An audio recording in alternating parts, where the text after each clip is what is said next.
La sífilis es una infección bacteriana causada por el Treponema pallidum que da lugar a la morbilidad y mortalidad sustanciales. Se trata de una enfermedad de transmisión sexual. Su agente productor, como lo vemos en las imágenes, es el Treponema pallidum, subespecie Pallidum y perteneciente a la familia Spirochetaceae. Es una espiroqueta causante de la sífilis. Este microorganismo unicelular que puede medir de 6 a 15 micrómetros de longitud y aproximadamente unos 0,2 micrómetros de diámetro. Presenta una estructura helicoidal. Está compuesta por 8 a 20 espiras enrolladas. Es flexible, móvil y puede dividirse por fisión binaria. Como vemos, presenta una membrana externa compuesta por una doble capa lipídica en la que se ha detectado la presencia de proteínas propias del treponema. Luego se encuentra una capa de lipoproteínas que están embebidas hacia la parte interna de la membrana externa. Luego este es el espacio periplasmático flagelar y tiene la capacidad para desplazarse en medios con una viscosidad elevada, ya que allí se encuentran los motores flagelares. Estos motores están anclados en la membrana citoplasmática de ellos y surgen los filamentos flagelares, compuestos por múltiples proteínas como la FALAB1 y la FLAB2 y la FLAB3 y la FLA4. Como podemos ver en la imagen, están sus funciones. Seguidamente se encuentra una capa de peptidoglicano que protege de la fricción y la torsión producida por la rápida rotación flagelar al treponema pálido. Tras esta capa hay otra capa de lipoproteínas y la membrana citoplasmático. En el interior celular se encuentran los filamentos citoplasmáticos, que pueden estar involucrados en el proceso de la división celular, en la integridad estructural y la motilidad del microorganismo. En cuanto a la estructura en forma de cono que se encuentra en ambos extremos, se localiza cerca de la membrana externa y que tiene una apariencia de forma de anillo. La región central del cono tiene una apariencia amorfa, lo que indica la composición es distinta. Su mecanismo de infección o transmisión. Es capaz de penetrar en el organismo a través de las membranas mucosas intactas o a través de las heridas en la piel. Aproximadamente un 30% de los compañeros sexuales de los pacientes infectados desarrollan sífilis. A partir de aquí, el microorganismo se disemina en el cuerpo humano a través de los vasos linfáticos o sanguíneos. En la práctica, cualquier órgano del cuerpo humano puede ser invadido, incluyendo el sistema nervioso central.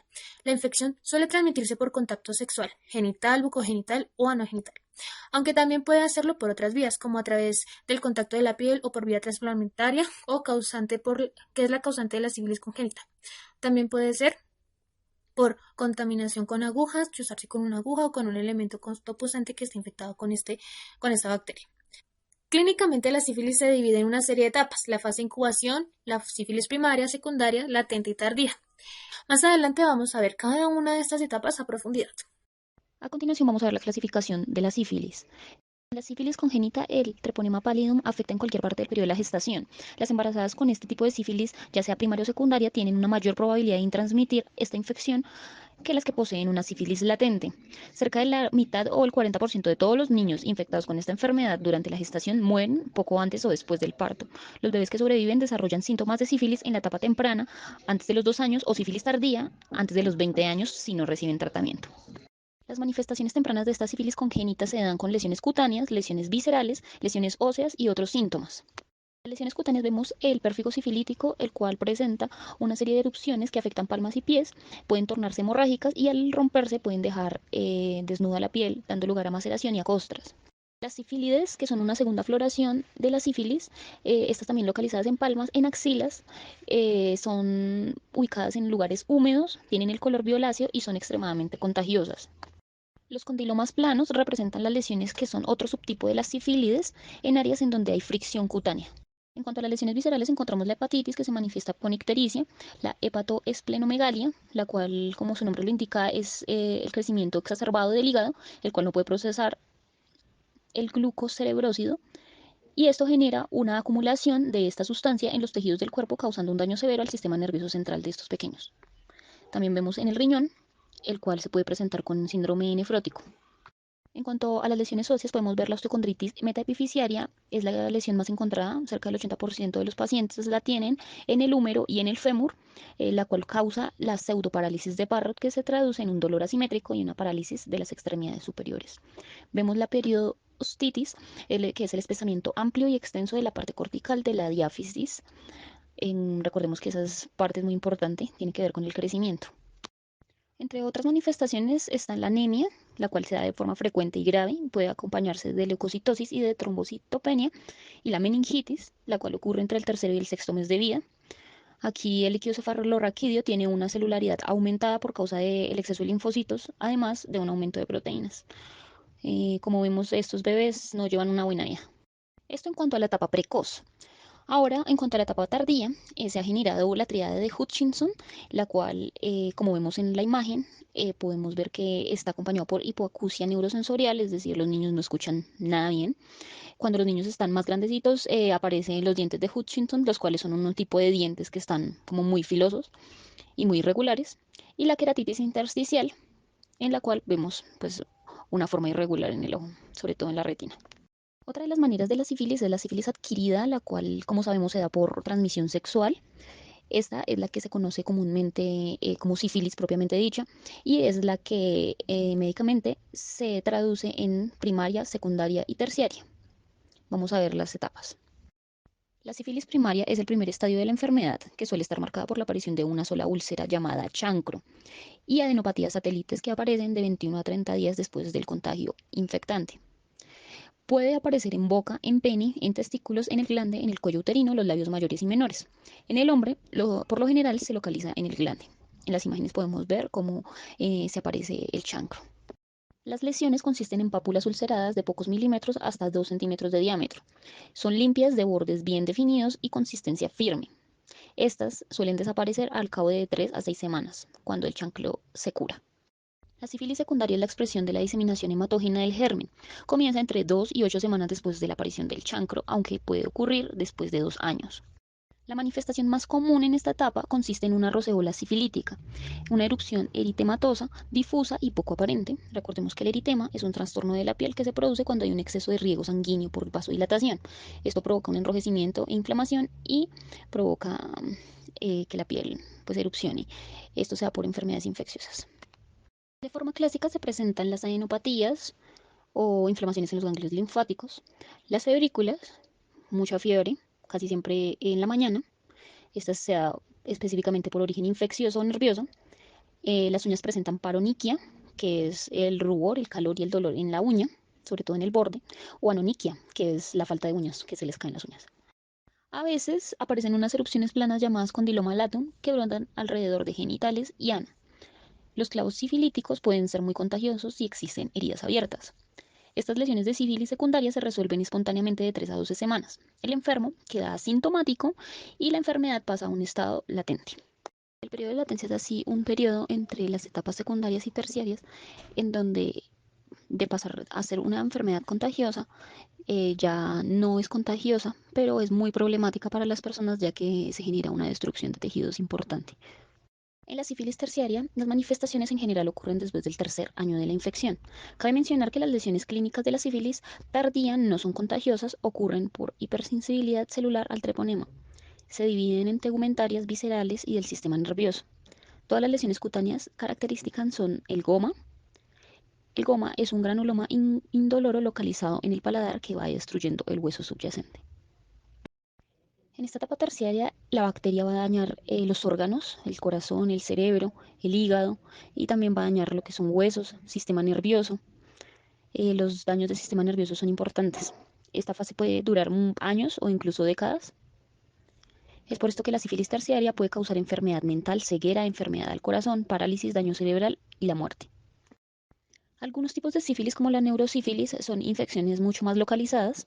Por ejemplo, en este tipo de sífilis, la infección se da generalmente en el cerebro o en la médula espinal, que ocurre en personas que no han sido tratadas.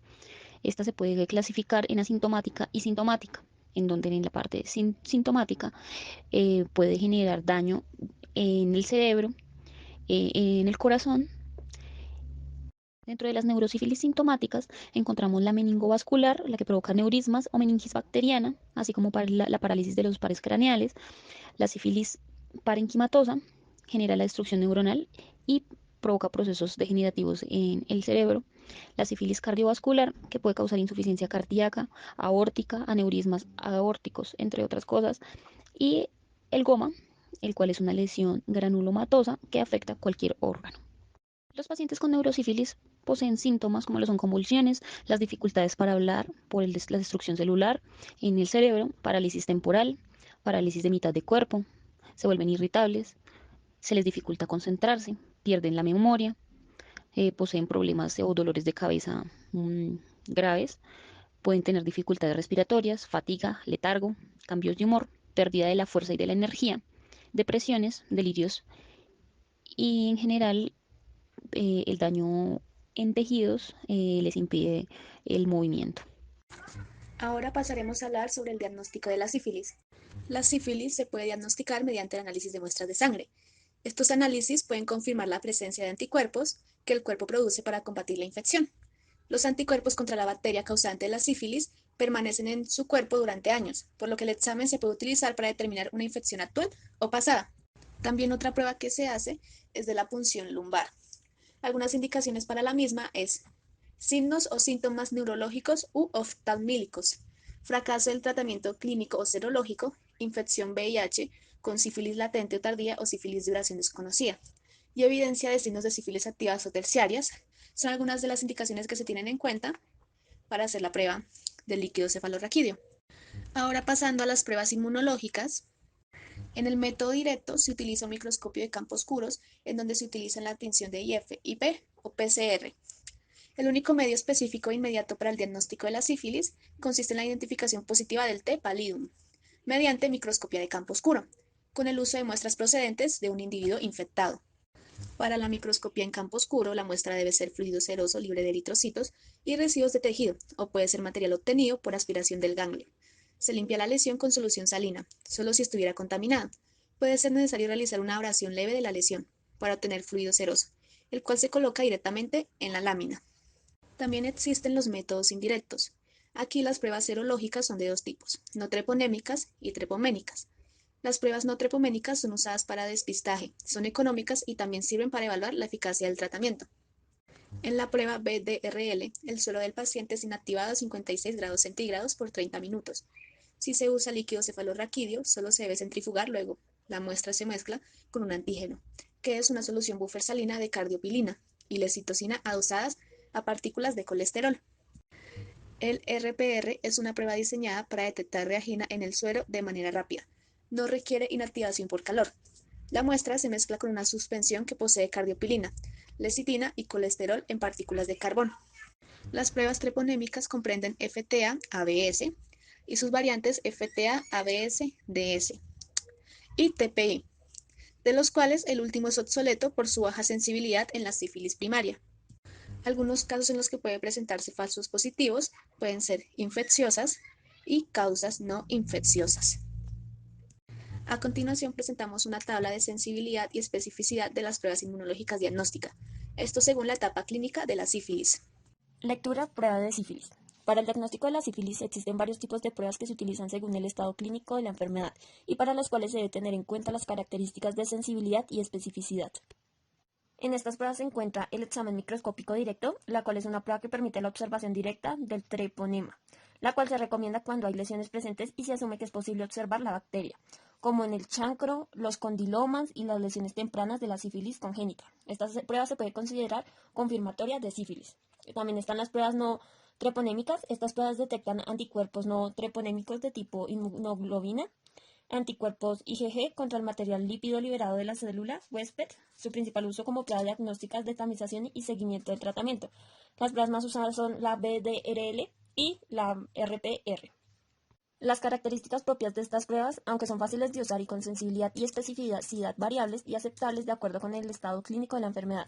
Para su uso se requiere un laboratorio con personal entrenado. Los reactivos deben conservarse refrigerados. Se debe contar con electricidad para el refrigerador y la centrifuga, para separar el suero de la sangre de los pacientes y un agitador para llevar a cabo la prueba. La VDRL además requiere de microscopio.